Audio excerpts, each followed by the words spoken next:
เมื่อก่อนการดินเนอร์เมืองหลวงกาซีเวงปาตรีนั้นมีเจ้ามุนีคุณหอคำอาสกาเลนางจุมหลงมหาเทวีห้องจือว่าอุปรีอุปึงฟองงำจามวันกินเมืองวันก็เฮิงเมืองก็เสือด้วยกว่าที่เราตั้งเลยก็ลีมวนเป็นเวียงมวนกวนกึนเงินนำคำหลึงคนเปิงเมืองในก็อยู่ซ้อมตั้งแก้งคนสิเปิงอำเฮิงอำเกิงอำเปิงอำมิดหักหนือขาวันกวนเมืองติติเมืองก็อำเก้าอำโอนโจรก็อำมีฟูมากวนมีก็นำตีไก่ตั้นจำก็มากามาขายเปลี่ยนยีดเปลี่ยนชายอำทาดำไว้ใจก็หลียิงก็เงะพ่อแม่ก็มอสั่งมอสอนหมออ่อนหาการนี้หมอสีเป็ดการเมืองลูกก็เก็กล่างก็มันอำต้นกันสันพ่อแม่สีก็ล่อหนังล่อเฮหนังเฮเก่ามือมาเก่ามามือมวนเสือจอมปล่อยจอมลำกูข่าวยามอยู่เจ้าโมเนี่ยขุนหอกคำอาสกาก็ซ้ำเป็นขุนเมืองหลีนางเมืองก็ซ้ำห่างเล้าเป็นดีขุนเมาจอมตั้งห่างหลีมานางตาสีเจ้าโมเนี่ยขุนหอกคำก็หักมานางเตะเมื่อนางความเฮาว่าเข็มไปก็ไม่หอมจอมกันกว่ามาเนื้อเวงป่าตรีในอมีก็เลยพะเลแตกเลยตั้งห่างหลีนางจุ่มลงละห่างหลีติห่างหลีว่าห่างหลีปอดันนางผีอันอยู่เศร้าที่เหนือคงผีนั่นเนาะศพก็จางห่างก็จอมเดียวอมีเสียนาก็จืนตาก็ปังสั่งตกเข้มเล็บกุลองคุณก็ยองอามันนางติลองตั้งห่างหลีมันนางในก้อยกว่ามันนางห่างหลีหลายก้อยการตั้งหลีซ้ำอ่ำเข้าเจอำคุกจะได้อ่ำใครเจอถึงกู้โศกรรมมันนางหลีมาแล้วจัดในจังไรมาเป็นนางจุ่มลงนางเอกไม่สิห่างหลีมีเงาอยู่เช่าซ้อมเจ้ามุนีคุณหอคำกอบมุนมันปานหลังมันนางหลีติมันนางในซ้ำกลุ่มมั่งมนเกี่ยวเปียวทนเสนโนอยู่ลืมตัวโคลืมคิงอุบทิ้งเจิงนางตั้งนำตั้งหลายคือสายการลีกู้โสนันติอ่ำต้อนหลัดอ่ำต้อนจ้าทำหาการมนการเสือร้อนการดีอ่ำต้อนฮิตอ่ำต้อนป้องมาหน้ามันนางกวยเอาเยอะว่าเยอะมากกูมือกูวันเมื่อตึกอยู่ลีกินวันมามันแห้งเข่งเปิงเนื้อหอมมันหอเติกการลีสม่ำเกียกอ่ำโลกู้โสอ่ำเฮ็ดอ่ำสร้างเฮ็ดให้สิเลอยู่ลืมห่างสร้างลืมตาหน้าจากีศีละอ่ำยิบอ่ำปันทางมันกึ้มเข่งจามเปิงเนื้อเจ๊จิม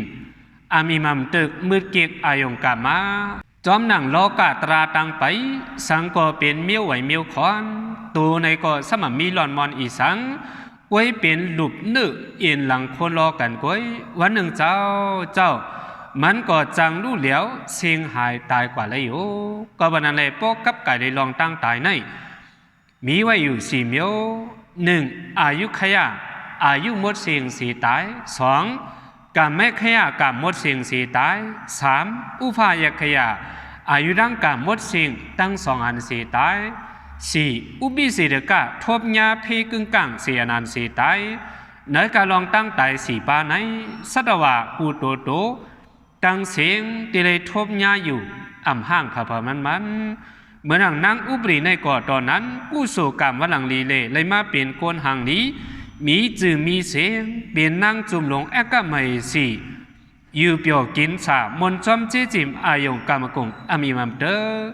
การลีมันนางสม่ำเก็บเลิกอำเลถึงหนังวันหนึ่งมาผู้โศกรรมวันหลังมันนางสุดสิ่งสิเลกามมันสุดไหนก็มันนางก็เลยสุดสิ่งลู่หายตายกว่าอยู่ตายผาดตายยันเจ้ามุนีคนหอคำอาสกาคนหอคำได้ไว้เสียนั่งจุ่มลงอุปริเสียงหายตายกว่าเด้ห้องให้ตั้งไม่ในสุดดีสุเลียนยาวนางจุ่มลงอุปริเลยนอนเพียกว่าสิตาโกอันเป็นตัวตายมันนั่งจุ่มลงนั่นติเจ้ามุนีคนหอคำอาสกาอัมไปหาเอากว่าพังเป็นละนางอุปริในเมื่ออยู่เศร้าตีนเมืองก้นอัมเหตุการณ์นี้กู้โสไว้อีสังเนวันเสียหลายยอมนซ้อมอายงกามกงทิกเผื่อว่ามันนั่งจุ่มลงตายเสียเมืองก้นก็มันไม่เฮ็ดสร้างไว้การตั้งดีสั่งมาเลยกว่าอยู่เกตุกอยากเปลี่ยนเพราะว่าจู่จีมนโถ เนื้อกวางคิวขี่ควายปุ่นอยู่ลูกดีเพราะว่านางจุ่มหลงได้กว่าเป็นจูจีดีน่าสนเซอเจ้ามุเนี่ยคุณหอคำนั่นกวยหนังเก้าจังว่าสุกว่ากรรมดีมูลมันเลยมาตีจัดเอาปานเปลี่ยนกวนยาวอย่าไปอ่อนกันลงลืมการตั้งดีเผอมันเสียกันจำหนังเนื้อตราอภิงหน้าสุขพอยว่าอาสากในมันกึมตั้งตายในกวยมันกึมเฮ็ดตั้งหลีในอย่าไปเทิงตาเฮ็ดหาเลยไว้กะหือก็อ่อนกันเฮ็ดไว้ถ้าเผอมัน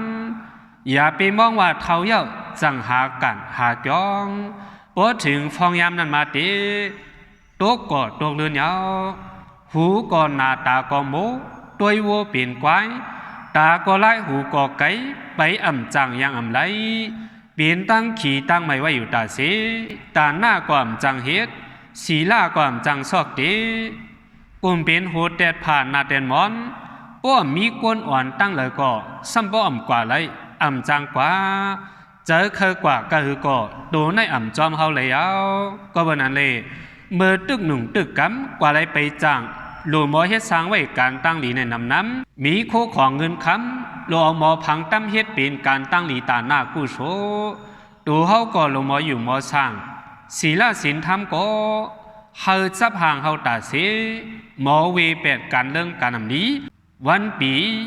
จังเลยเชื่อมนกัดเย็นเป็นก้นหลีเป็นพิมยัดอ่ำห่างยาวไว้เสนั่งอุปรินั่งจุ่มลงตอนพี่ตายกว่าคุณหอคำอาสกาเตขี่เงาเนียงเจอเนียงคอทานบ่อ่ำกินอ่ำย่ำอีสังห้องให้น้ำตาตกมกตาหยาดนั่งอยู่หิมตัวตายนางเบิงอุปริสมบ่อ่ำผาดอ่ำยันการก็อ่ำเป็นเฮ็ดสีร้องมนคำพระปีนเจ้าฮอว่ากวบมักเละเลยไหมกวบฮักเละ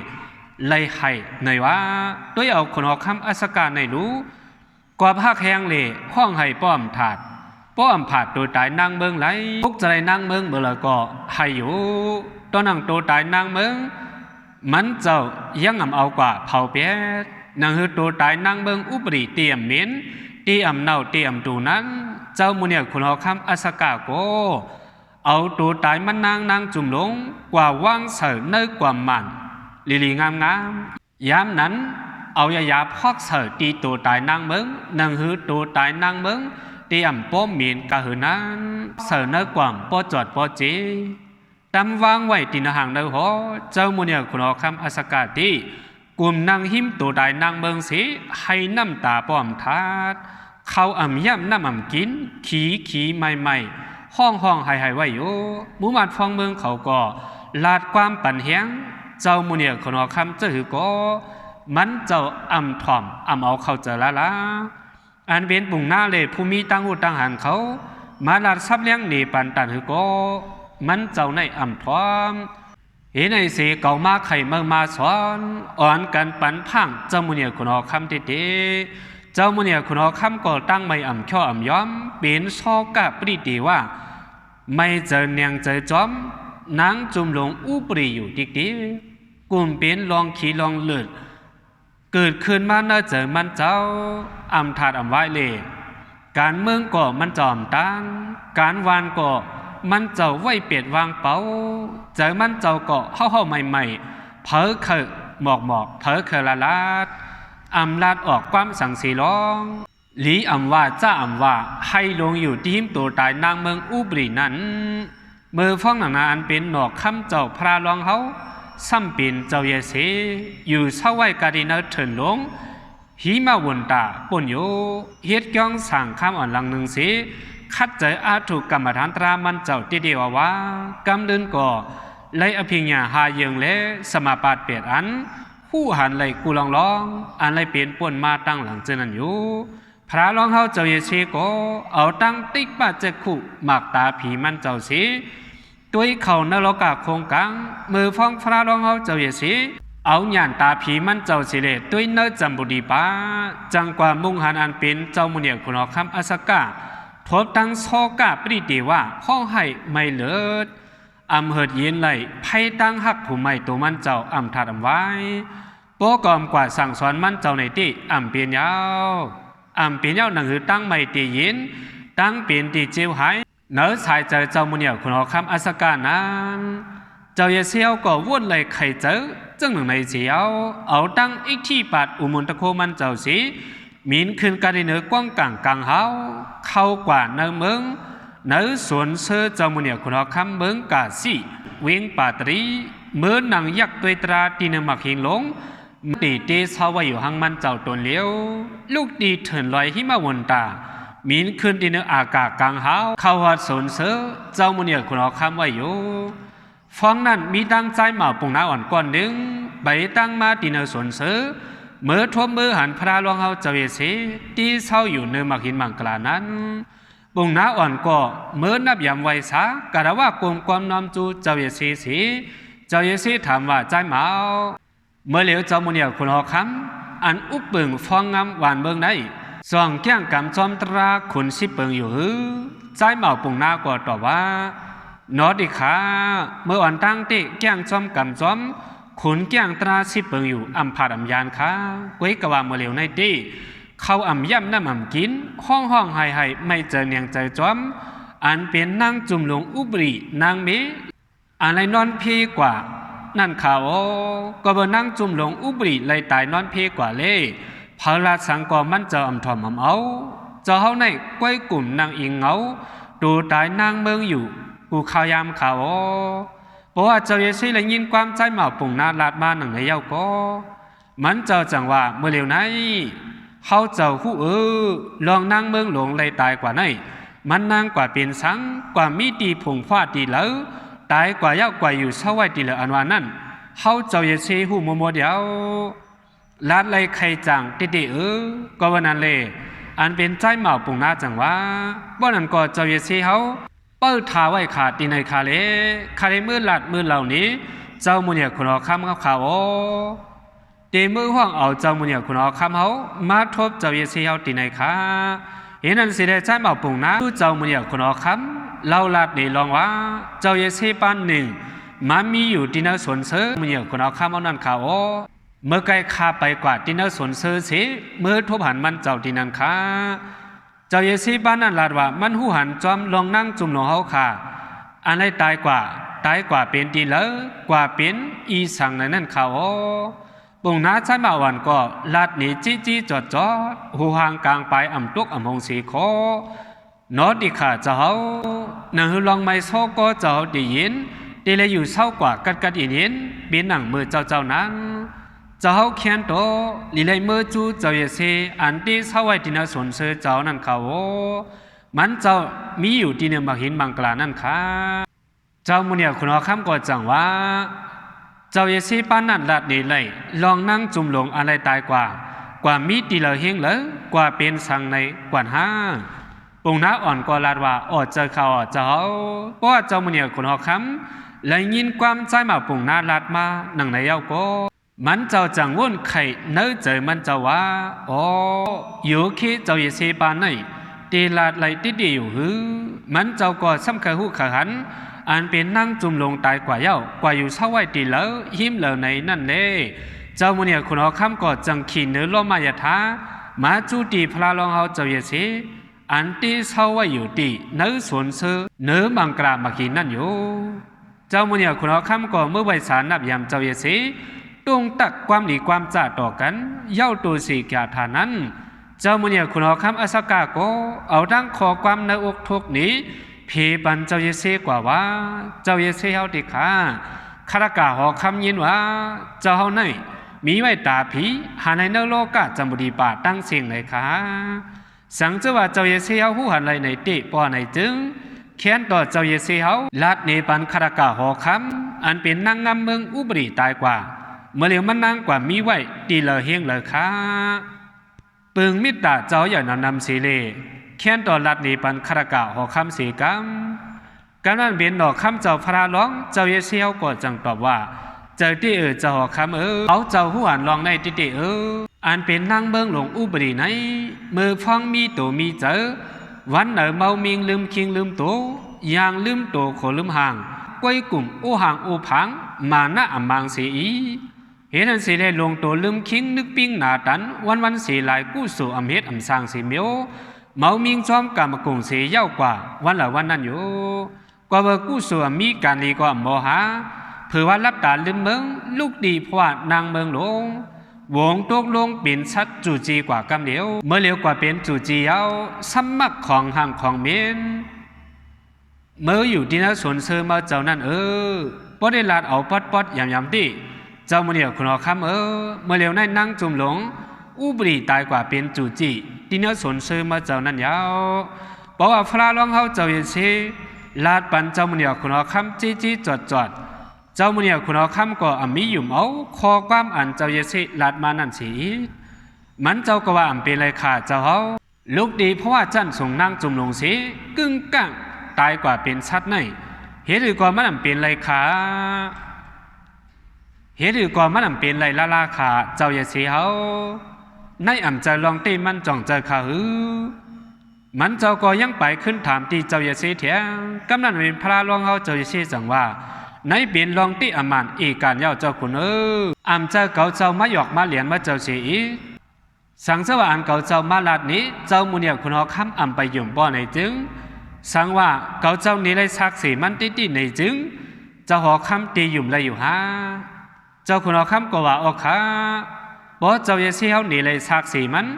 สีอันปันคาราเปคารากาบ่อในจึงข้าเจ้าตื้นตียุ่มตีเขากำนันอันเป็นพระรองเขาเจอเชโกนังฮือคนเอาคำปฏิยุ่มลองว่านั่งเมืองหนุ่มตายเป็นจูจิเมนั้นมันเจ้าสั่งเอาตั้งอีกที่ปาตะโคมันเจ้าสีขว้างเอาจูจิสองตัวภูมิมาตีภายหน้ามันเจ้าเละภายหน้าเจ้ามันเหนียวคนเอาคำบอกว่ามันเจ้าห้องในก็จูจิสองตัวภูมิก็ขอดมากำเดียวอามานเจ้าเยเซก็ว่าจูจิเมตัวไหนเป็นนั่งจุ่มหลงอุปรีอันเมื่อเจ้าฮักแห้งเปียงเอ๋หรือมัน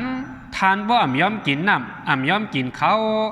ห้องไห้ไม่เลือดกว่าเกิดเป็นจูจีเมตัวนั้นยาวสมัครเจ้าเยซีห้องจูจีมันนี่มันเจ้าไหนก็เจ้ามือเดียวคุณเอาคำในอ่ำไปยุ่มละก่อนกำนันเจ้าเยซีก็ว่าจูจีเมในจัดก่อนมันเป็นนั่งจุ่มหลงอุบรีเมื่อเหลียวมันกว่าเป็นเพราะว่าเมื่อเปี่ยวจ้อมเพราะว่ามันยาวคัดเจอลัดนี้เจ้ามันเดียวคนเอาคำเจอก็หอคำในอ่ำมียุ่มเอาความเจ้าเยซีละเฮ็ดหือก็อ่ำเป็นไรค่ะเฮ็ดหือก็อ่ำเป็นไรค่ะเจ้าเขาตื้นว่าอ่ำจางเป็นไรสีอีดข้าเจ้าอ่ำยุ่มสีอีลูกดีเพราะว่าจันสูงกว่าเป็นเมจุจีไหนกำเลื่อนเจ้าเยซีก็ขึ้นตอบกว่าปอเก่าเจ้าจะหาจุจีเมตัวไหน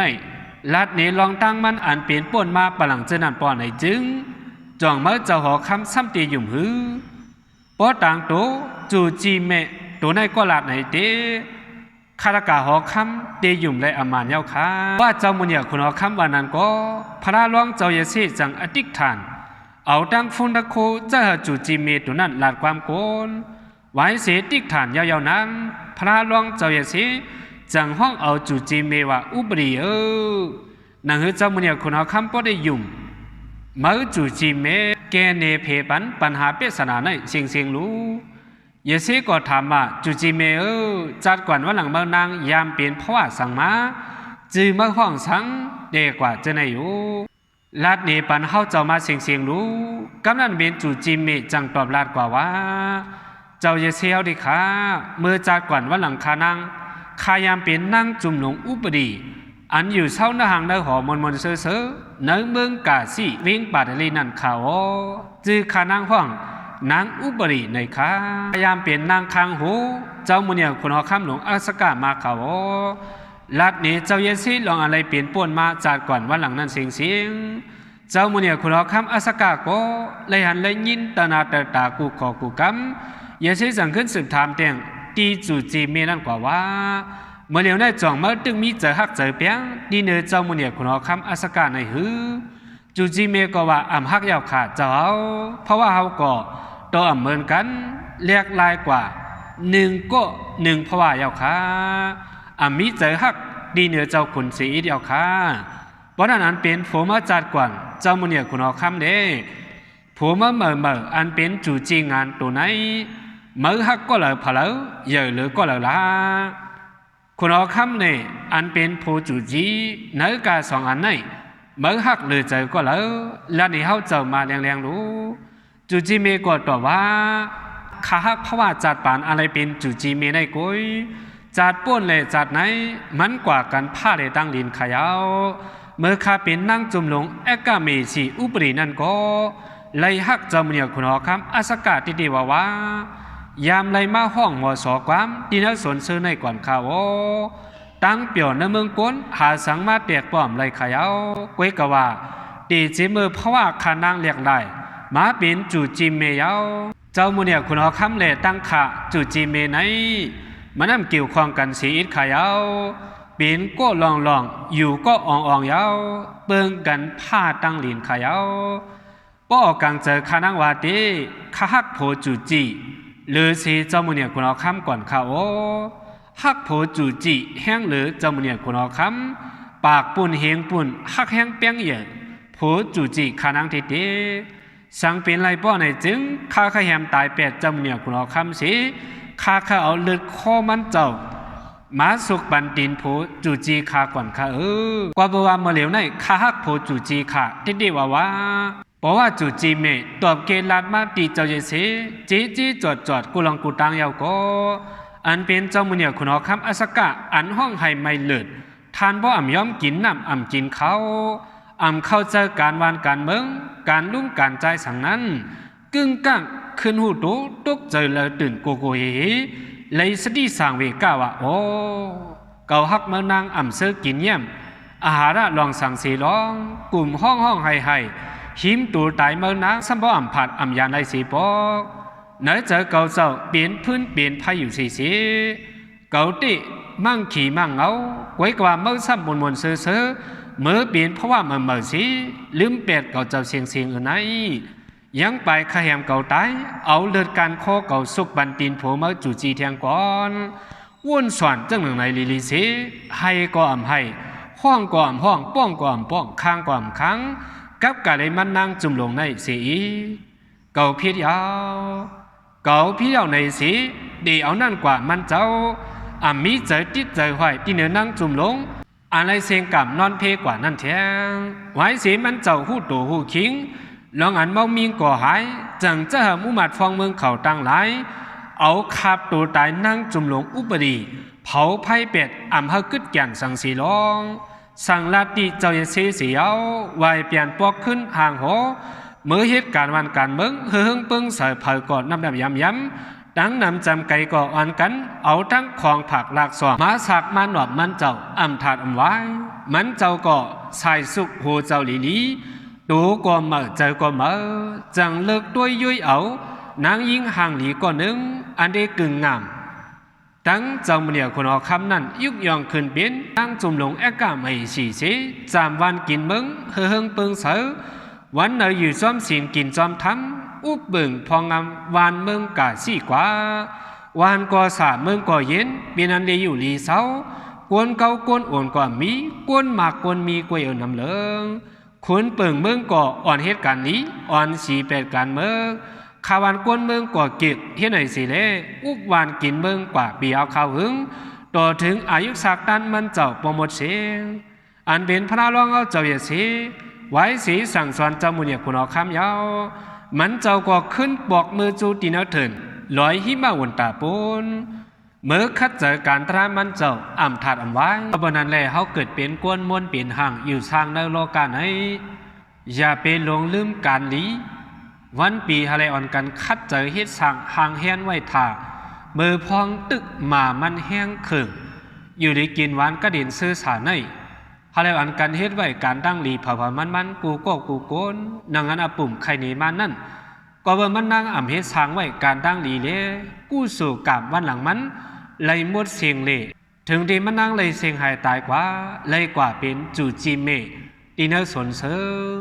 ก็บันนั้นเล่สุดจะเข้าขาในก็ทอมเอาอปุ่มตอนสอนโหในสีเล่อย่าไปอ่อนกันลงลืมการตั้งดีกู้โซเผยมันกูก็เสอ่อนกัน10เฮ็ดสั่งการต่านหน้าการศีลาการภาวนาปงยากริยากว่าเผยมันกูก็เสอะไรเข้าเป็นลองตั้งกั้มเกมเทียมจอยตาออกป้นบนหลอดเจียวเจียวถึงตำตีมากผูนิกปันอามานำก้างกูขุนกูนั่งตั้งเสียงเผยมันสักกรรมลุยตา สังว่ามีตีหยบตีย้อมตีพิษตีเปิงเลยก็แค้นต่อวางขวางปันเขาก็รู้ก็หอไหนกูก็ตั้งเสียงเสียกรรมค่ะ